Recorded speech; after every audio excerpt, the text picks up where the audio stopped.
दोस्तों, आज हम लोग प्रीपोजिशन की चर्चा करेंगे। प्रीपोजिशन के बारे में बहुत से लोगों को कंफ्यूजन रहता है, हमेशा से कंफ्यूजन रहा है लोगों को कि किस प्रीपोजिशन का प्रॉपर कहाँ पे यूज होता है। अभी हम लोग देखेंगे फॉर, सिंस और फ्रॉम का प्रयोग कैसे कैसे करते हैं। जिन तीनों का हिंदी अर्थ से होता है, से।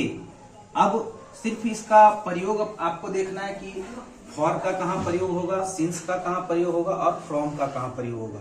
फॉर और सिंस का प्रयोग तो जानते ही हैं, दोनों का ज्यादातर प्रयोग परफेक्ट कंटिन्यूअस टेंस में होता है। अब देखिए, परफेक्ट कंटिन्यूअस हो या कोई भी टेंस हो, सेंस कॉन्सेप्ट क्लियर होना आवश्यक है।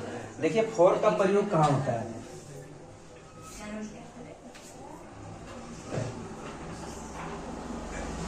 फॉर जिसका हिंदी होता है से, इसका प्रयोग हम लोग अनसर्टेन टाइम के लिए करते हैं। अनसर्टेन टाइम मतलब अनिश्चित टाइम होता है, समय टाइम पीरियड दिया हुआ होता है, निश्चित नहीं होता है। जैसे for 2 years,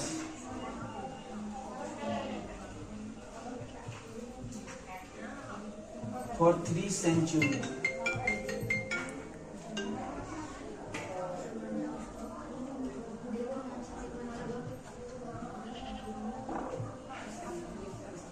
for many hours. 2 वर्षों से, 2 वर्ष 2025 से है या 1925 से है या कब से है वो कंफर्म नहीं है। बोध हर एंगल से फॉर, सिंस और फ्रॉम का हर एक एंगल से फॉर का प्रयोग होगा। अब आपको सिर्फ ये देखना है कि फॉर का, सिंस का या फ्रॉम का प्रयोग कहाँ होता है। फॉर का अनसर्टेन टाइम के लिए होता है, समय दिया हुआ है लेकिन निश्चित नहीं है कि कब से, एक फिक्स्ड टाइम नहीं है। और देखिए, सिंस जिसका, इसका भी हिंदी सेंस से होता है लेकिन इसमें एक सर्टेन टाइम होता है। Since 9 o'clock,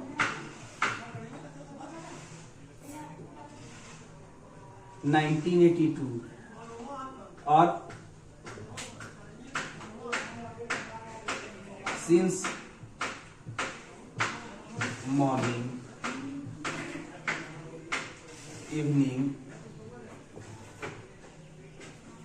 since January. ऐसे देखिए, जो भी हम लोग अभी सिंस का प्रयोग देख रहे हैं, इसमें से जो भी समय हमारे पास है वो सीमित है, वो मतलब सीमित नहीं कर सकते, एक फिक्स्ड है। 9 o'clock मतलब 9 बजे से, 1982 1982 से, मॉर्निंग, इवनिंग सुबह से या शाम से, जनवरी से, फरवरी से, मार्च से, एक फिक्स समय होता है जिसके पहले से का यदि सेंस हो तो सिंस का प्रयोग करते हैं। बस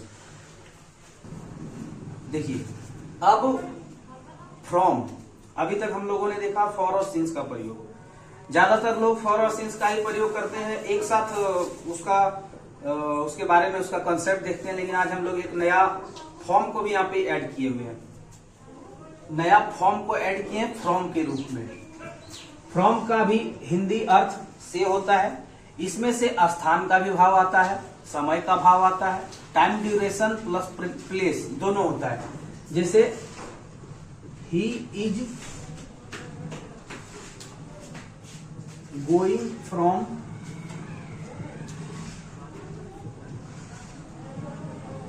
पटना टू रांची, वह पटना से रांची जा रहा है।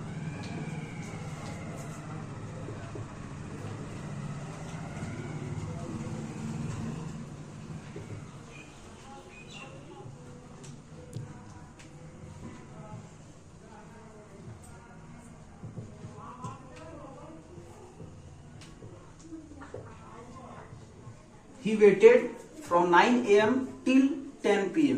वह 9 बजे सुबह से 10 बजे रात तक इंतजार किया। इसमें भी से का भाव आ रहा है, इसमें भी से का भाव आ रहा है। सिंस, फॉर और फॉर्म में केवल इतना ही अंतर है कि फॉर का प्रयोग यदि हम लोग करेंगे तो वो अनसर्टेन टाइम के लिए होता है, सिंस का यदि प्रयोग करेंगे तो वो सर्टेन टाइम के लिए होता है, और यदि फ्रॉम का प्रयोग करेंगे तो वहां पे लिमिटेड टाइम पीरियड दिया हुआ होता है कि 5 बजे से 7 बजे तक, दोपहर 3 बजे से रात के 9 बजे तक, या स्थान का भाव होता है रांची से पटना, दिल्ली से मुंबई। एक तरह से ऐसा सोच सकते हैं या कह सकते हैं कि फ्रॉम जो है इसका प्रयोग से तक जहां भाव होता है वहां पे फॉर्म का प्रयोग होता है। इसी तरह मजेदार वीडियो देखने के लिए, नए नए कॉन्सेप्ट के लिए हमारे चैनल को लाइक करिए, सब्सक्राइब करिए। और अभी आप जो भी तैयारी कर रहे हैं 10th का 12th का आपका बोर्ड आने वाला है, उसके लिए बेस्ट ऑफ लक। और आप अपने दोस्तों के साथ इसको शेयर करिए। Thank you.